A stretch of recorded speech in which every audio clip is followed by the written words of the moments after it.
Imagine a massive, delicious pie as a country's economy, waiting to be sliced and shared. It represents the total of a country's wealth and resources. Today, we'll explore how different economic systems, traditional, communist, and capitalist, each slice that pie in their own unique way. Let's dig in.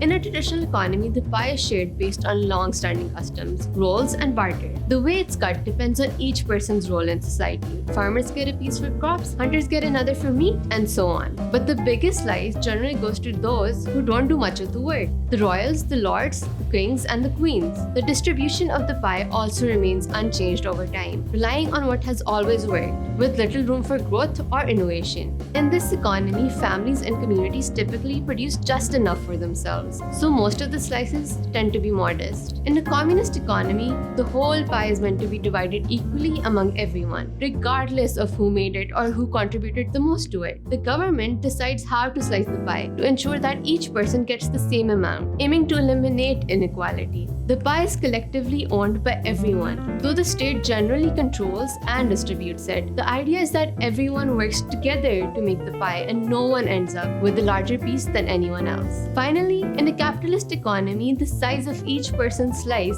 depends on their ability to compete for it. The pie is not shared equally. Instead, people who invest, innovate, or work harder may get the bigger slices. Here, the market through supply and demand decides how the pie is divided, with more resources going to those who can afford them. This often results in a lot of pie slices going to the freezer of just a few. But in capitalism, the size of the pie also grows. Now, how does that work? Well, that's another explainer for another time.